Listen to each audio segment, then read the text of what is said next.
Hello, my name is Eltonin, and welcome back to my channel. We talk about fashion, lifestyle, mostly with an alternative spin. And today, we are specifically talking about books. If you look at my ever-growing bookshelves, over here we have Rick Riordan, and over here we have, right back here is going to be all of my dragon books, and over here is the other books. Right up here is Ranger's Apprentice. So I read a lot. I have a lot of favorite authors.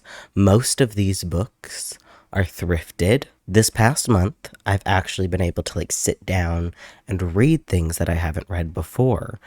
So I wanted to go over the 3 books that I read in the month of May, as well as my sort of TBR for June.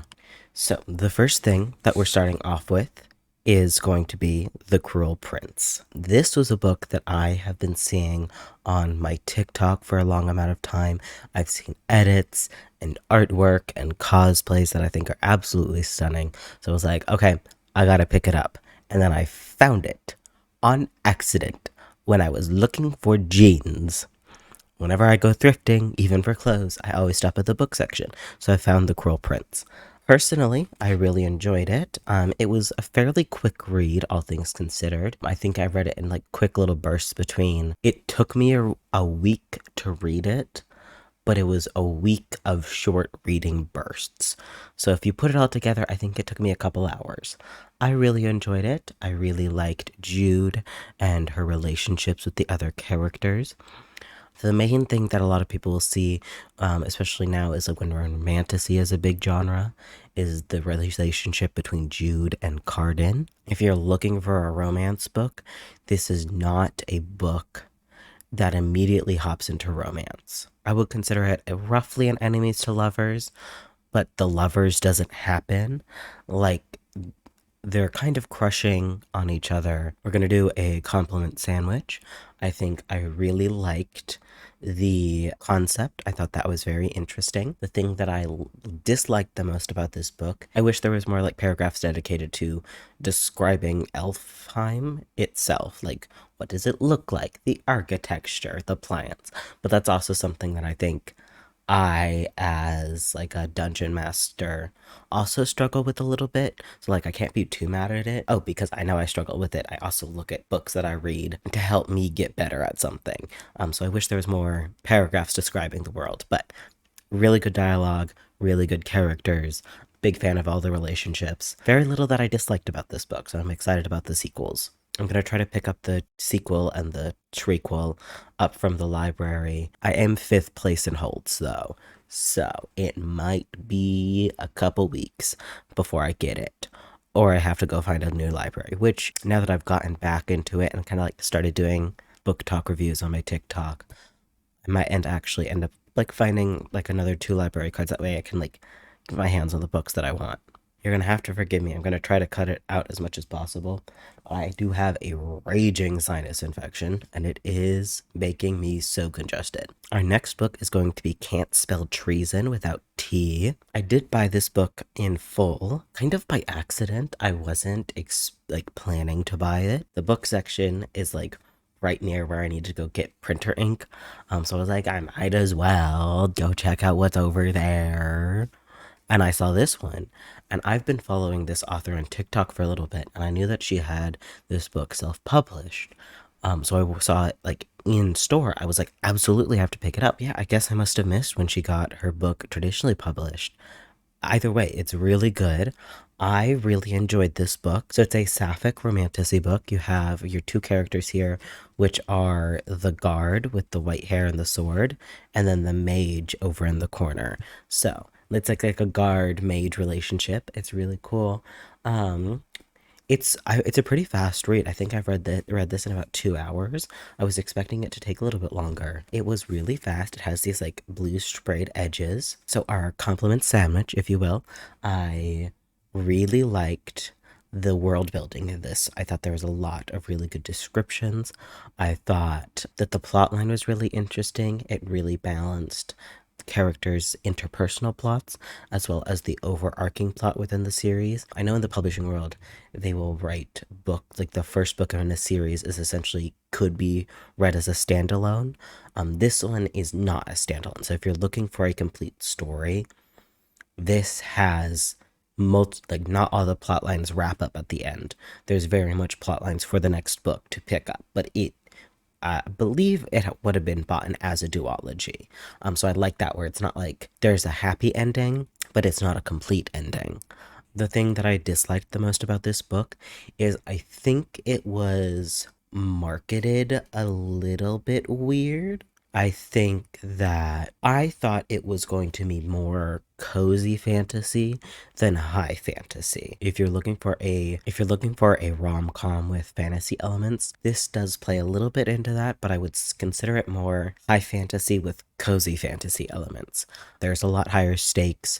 There's more than just a little meet cute type story, which some people would really like. I really enjoyed it, but I also would not consider it cozy fantasy, like completely. But also cozy fantasy is a brand new genre. There's not a lot of, I guess, books that you would call like the Lord of the Rings of cozy fantasy.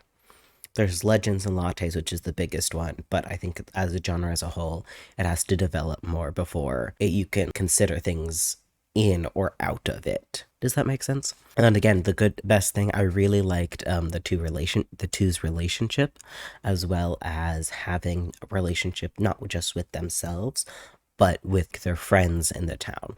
I find in a lot of romantasy books that I end up reading, friendships are there, but they're not super important. But I really like the way that they handled the friendships. I would recommend it if you want like a really easy read. The third and final book that I read this month was Tress of the Emerald Sea. I heard that it was essentially a very good possible starter for Brandon Sanderson.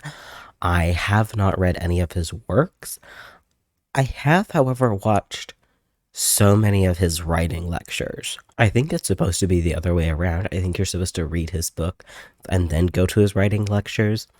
But I stumbled across his writing lectures when looking for writing advice, and I was like, oh, a lot of these seem a lot of like really big to get into, and I don't think I really have the time. But I like hearing him talk about it. I want to at least try them out in the future. But I saw this one, I was like, okay, cool. It seems pretty thin and like a standalone, so I'm not like committing myself to a whole series. We're gonna go straight into compliment sandwich. I really enjoyed the book in theory.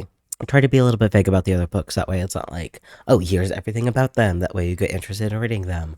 But I think this one is difficult to explain without giving spoilers. So spoilers ahead if that means anything to you. So there is 2 point of views in this book. There is the narrator, which is a character. And then there is Tress, which is the protagonist. So the narrator is written in first person, and Tress is written in third person. So you're hearing like Tress's thoughts and opinions and everything on what's going on around her. But you also have the narrator chiming in at moments. I liked the story, and this would have been a 5-star read for me if it was not for the fact that I did not like the narrator at first. So for a very big chunk of this book, I just didn't care for the narrator. I was like, why? I don't want to hear about you. I don't care about you. I don't know who you are. I don't like you. Can we get back to Tress, the person this book is about? Like, I don't care. And then, once we got to know the narrator, the character, I was like, oh, okay. This is interesting. I really liked Tress. I really liked the spores. I thought the magic system was interesting.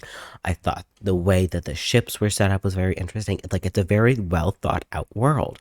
The world building is really well thought out. It's really interesting. The plot twist, really cool. I tend to be pretty good at predicting plot twists just because I read a lot. I did not predict it. I knew that there was going to be a plot twist, but I did not end up predicting what the plot twist was, which is what I really enjoy in books that are able to like lead me down a story, give me all the clues, and still manage to surprise me.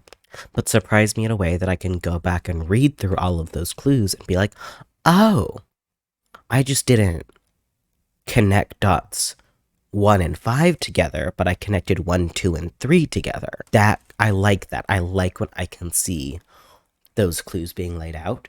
Follow the clues ending up being resolution B when I thought it was going to be resolution A. I like that in a book. So I just did not like the framing device. Which is, again, I think it would be a very individual thing. Perhaps if I knew more about Brandon Sanderson, I would like the framing device, or if I knew if that character like shows up elsewhere. That way he's like a character that I like, because it wasn't that I hated him. I was like, I don't care. And then I like kind of liked the character at the end. Those are the 3 books that I read for the month of May. In June, I have quite a TBR. I really wanted to focus this month on reading queer stories, whether they be sapphic stories or MLM stories, trans or non-binary stories. That's what I wanted to focus on. What I got recommended by TikTok is going to be The Bone Shard Daughter, The Hurricane Wars, which is a new novel if I remember correctly, Iron Widow, The Jasmine Throne, The Spirit Bears Its Teeth, and This Is How You Lose the Time War. Those are all currently on hold at the library, and I am in position, but we'll find out where and when I actually end up receiving those books, most likely a little bit later. But I do have one that I am waiting on starting on the 1st of June, and that is going to be Gideon the Ninth. I've heard a lot about this book. It's supposed to be more sci-fi fantasy than fantasy. So this is the guaranteed read, and the other ones are a we'll find out read. Thank you all for watching, and despite the fact that I am deeply congested, we love allergy season. If you want to hear my opinions when I finish the books, go follow me on TikTok. If not, I will see you in a month from now, unless I wind up hating one of those books. And in that case, I will probably make a rant review video on it. But I'm also kind of terrible at rant reviews because I'm like, I'm being mean. I don't want to be mean. But there are some books, and I'm hoping that they're all 5-star reads. And I will see you guys all next week. Bye.